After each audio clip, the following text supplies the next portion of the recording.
Welcome to Kick 'Em in the Head, a podcast that takes an inside look at the world of mixed martial arts, featuring interviews with some of the top fighters from South Africa and around the world, with a focus on the EFC and UFC promotions. I'm your host, Yaw. Join us as we delve deep into the techniques, strategies, and mindsets of these world-class athletes, learning from their experiences and gaining insights into what it takes to succeed in the toughest sport on earth.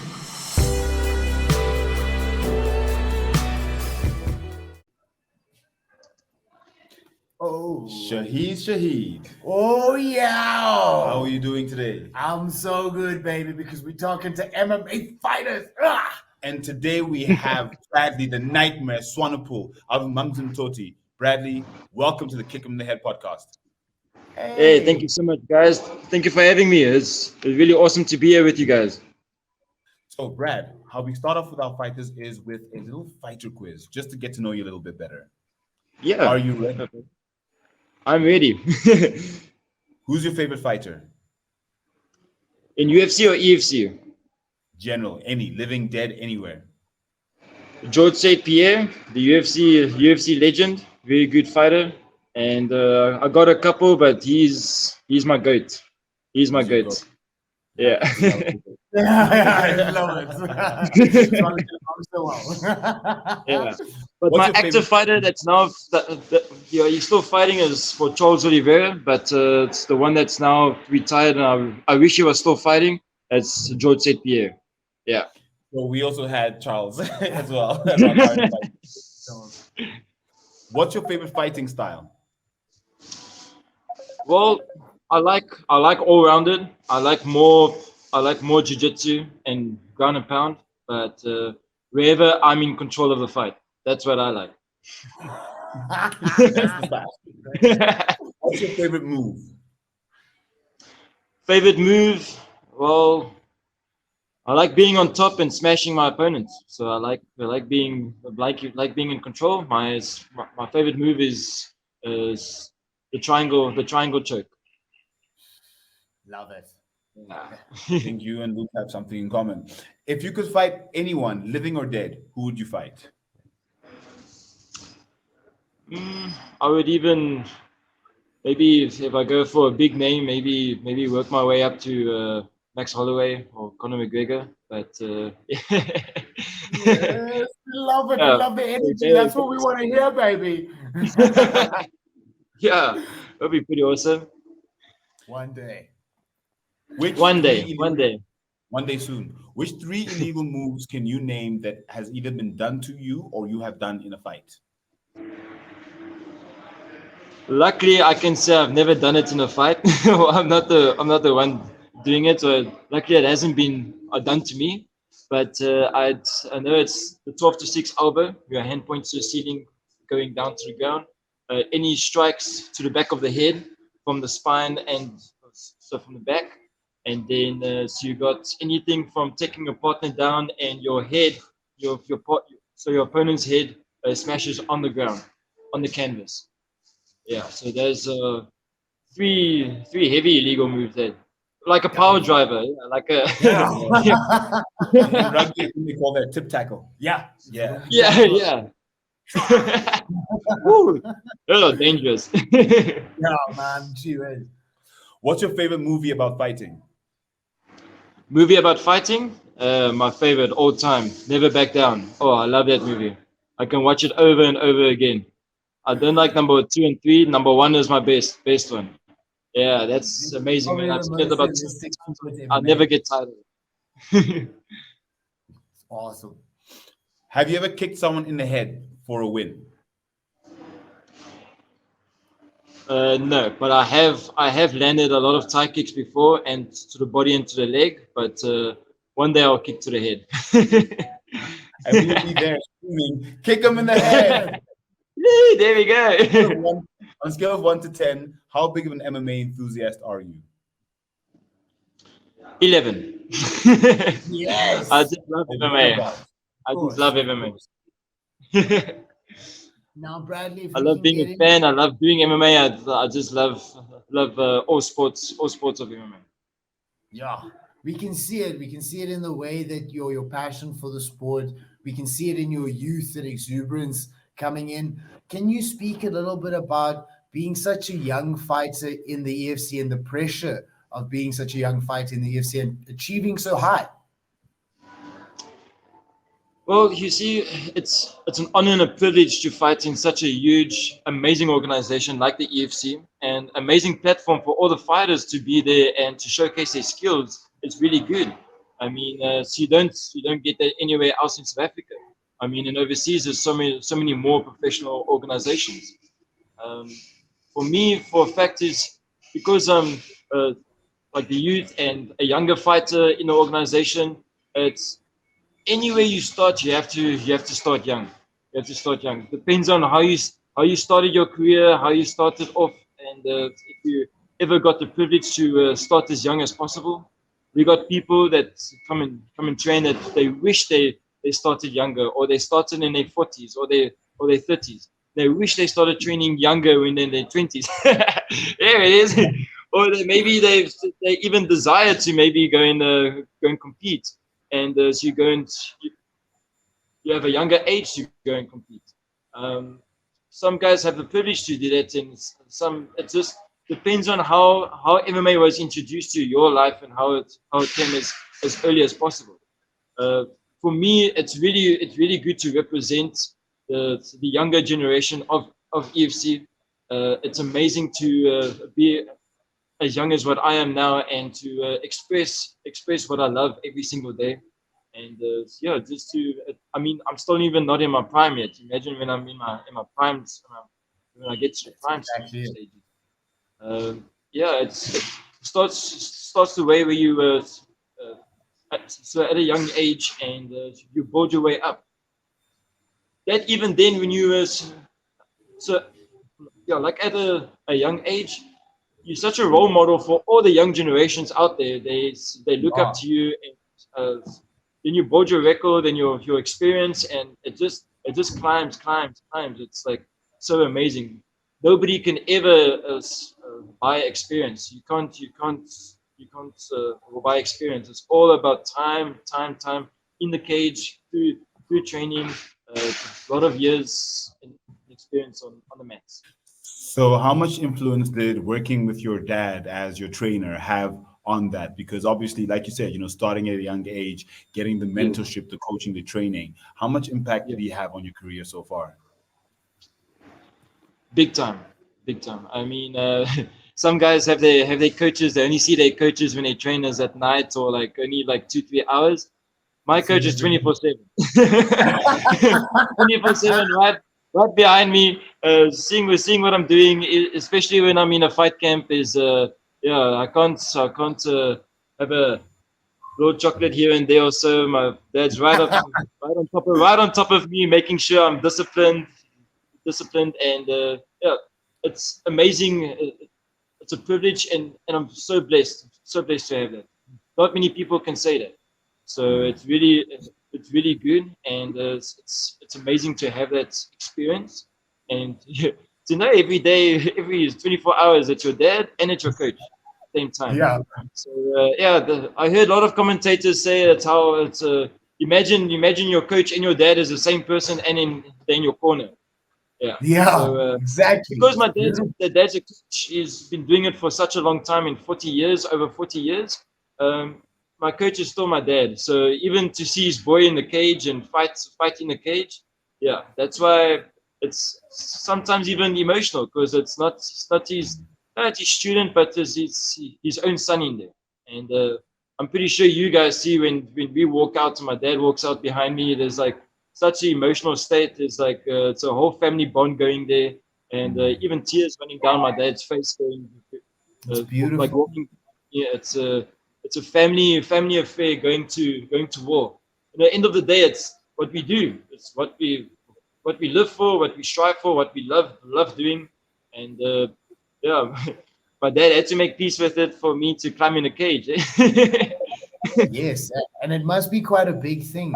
And now with this new journey into the lightweight division, Yes. how is that camp, and how is the camp leading up to your first lightweight bout? And well done on winning. Quite lovely. I mean, nightmare on the floor. We all know that, right? Wow, thank you so much, man. Yeah, it's first of all is it takes a toll on the fighter that you've been out the game or out the cage or in fighting for about 10 months, 8 months, and yeah, and then going back into the lightweight. We just finding out we're just finding out how the lightweight division feels first before we cut down too much. We, like I said, we haven't been in the cage for quite a while, so maybe it takes a shock on the body to get to drop so much in short period of time.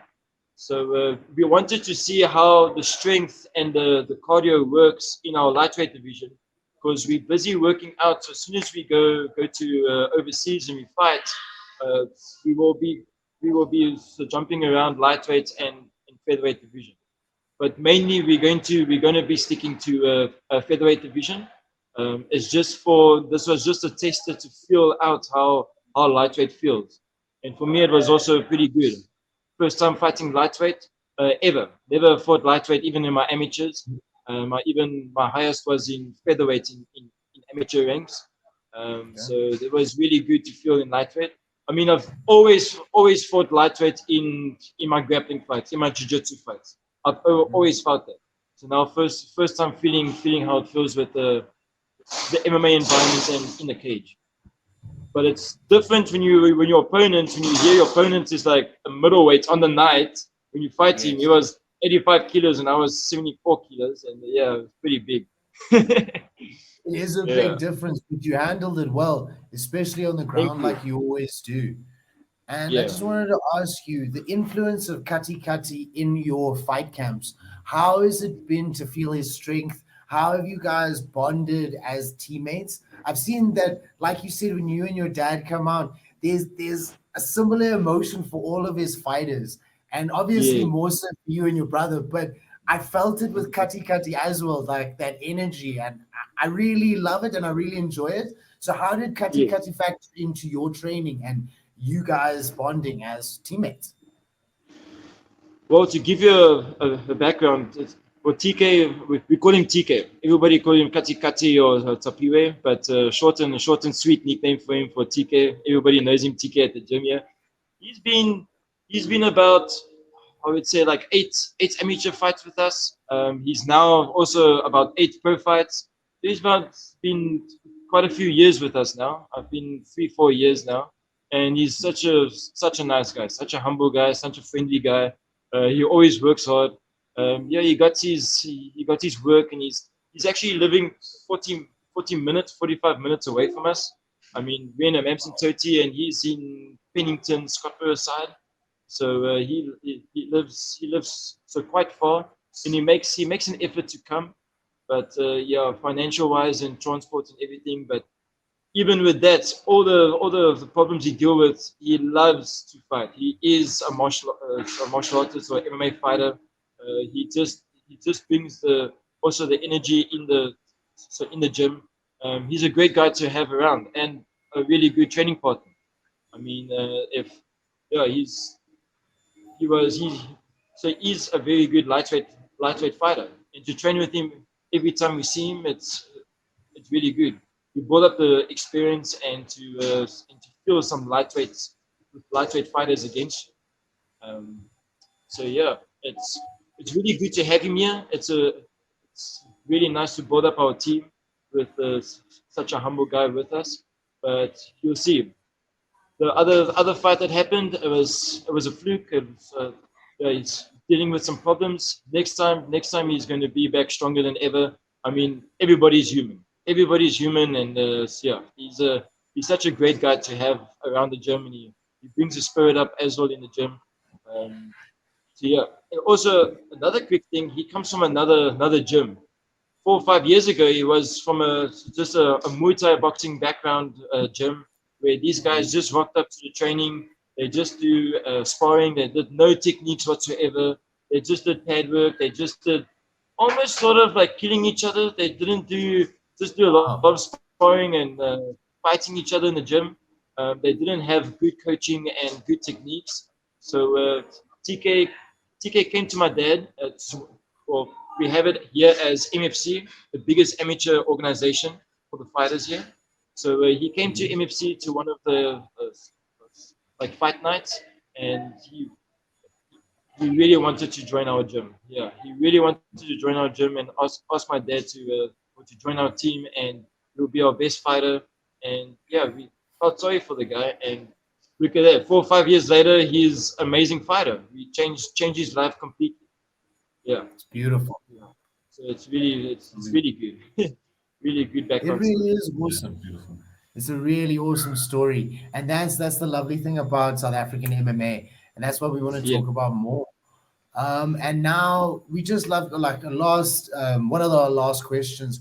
How did it feel after I think your loss in the for the title? I think was one of Yeah. your first ever losses as That's a cool.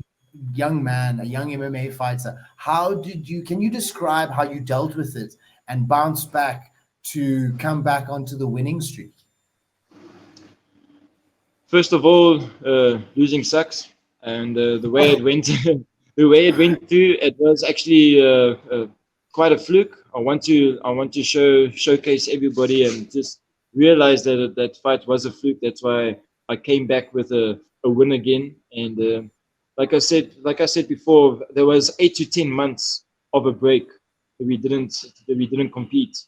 So that time of rebuilding the mind, rebuilding the confidence, rebuilding the motivation, and just finding that why and that fire where I can boost myself again. Is like it's never too late to give up. There's always stand back up and you try again, and there's always so much time left. So it's yeah, it's a very big letdown. It's a big pill to swallow at the end of the day, but you can decide if you want to stay down, or you want to get back up. If you want to stay down and crumble, or you want to stand back up and try again, until you're a world champion. So it's never too late to stop. Yeah, exactly. One day. That's what it's So about, man. exactly. So these things, the hurdles come, the obstacles come your way, the challenges come. You never wonder and why these things happen. You never think to yourself, why does bad things happen to good people as well? Why the hardworking guys, the hardworking fighters, these little slip ups happen. At the end of the day, it's also part of the game as well. Any little split second thing can happen, and explosion can happen in the cage there. So you have to also doubt with that and make peace with it, and then scratch it. It's part of the past, and then you carry on fighting forward. And yeah, that definitely motivated me. Like you said, it's like a kind of it will be on my record as one loss, but it's actually quite a fluke, and you will see it how quickly the fight the fight ended. It could either go either way. I mean, if you saw my last fight, I could definitely do like that, like against Zimbabwe. The same thing against Kabisa, and I'm pretty sure if I replay that fight and it happened the way it did like that, I think it would be a different outcome with me and Kabisa. But yeah, scratching that out my head, I'm working my way up and being a better fighter. With that said, Bradley, what's next for the Nightmare? Who do you want to call out? Who do you want next? What exactly do you want next? What's your path? This is where you get to say whatever you want to whoever you want to say it to. Definitely. Well, matter of fact, I'm not a smack talker. I'm not a guy that call someone out. I would like to go against a next guy that's maybe it's a rank higher than me, or even featherweight or lightweight. Anyone that's above me, or anyone that's the EFC wants me to face, I'll face them. So, I'll also speak to my dad and my coach, and we're arranging fights and making sure we pick out the best possible opponents. But our near future is to pick up the record and make sure I have good confidence, and literally within next year, hopefully next year, by 2-3 fights later, I can go for the belt again. But that's really what I'm striving for. So later on, I'm going to have a good mindset of doesn't matter who's in front of me, who's there. I'll take out. That's my mindset at the moment. So Love that. yeah, Championship mindset. Absolutely love it. Bradley, thank you so much for your time. Really, really appreciate it. Can you please drop your social Awesome, media guys. handles? Where can people find you? Well, I have quite a few places. So TikTok is the Nightmare 500. I also have Facebook. My normal name Bradley Monet Swanepoel. I also have a fan page there, and then Bradley the Nightmare Swanepoel there on the fan page. You can find me on. There is also on Instagram. So Bradley Swanepoel, short and sweet, and then my normal name. And that's about it. And then you can also, it's not just that. We have our gym groups and our gym fan pages, and you can follow my coach, my dad on social media, and follow our journey. Because I promise you Can you that. drop the name of your gym for us? Sorry, excuse me. Can you drop the name of your gym for us and maybe their Instagram handle? It will be Combat Coaching. So Combat COMBAT and coaching.com. Awesome. One word, all in one word. No spaces, nothing. No spaces. And then Thank you so much. on Instagram will also be Coach Monet as well on Instagram. So that will be everything what we post is training, fighting, our gym, the journey of where we're heading to. So we'll keep everybody updated there on our social media. What's busy happening, and pretty soon there will be some big news heading our ways for you guys to see. We love it, man. We love it. And we saw what you guys were doing out in Mauritius a few weeks ago, which looked phenomenal. Thank you. Taking coaching, combat training out to the rest of the continent, not just keeping it at home and keep your own fighters, but actually, like you said, there's a gap out there for good coaching. You had a TK coming to you guys, so that's phenomenal. That's something that the good gyms should be doing, is taking the skill out there to the rest of the world. 100%. 100%. It's expanding the business, expanding the MMA game, and as best as you can, and not just keep it all compiled in your town or in South Africa, but as most as you can, spread the word, and to get as much branches out there as possible. Phenomenal. Thank you so much, Bradley. Thank you so much, Bradley. It's always a pleasure talking to you. Hope we can do this more. Yeah, we will. Can you tell us the best way to finish a fight? Kick him in the head. Yes! Thank you so much, Bradley. Thank you so much, Bradley. Really appreciate it. Awesome, guys. Thank you so much. Have a lovely one and chat to you soon. Chat soon, guys. Thank you.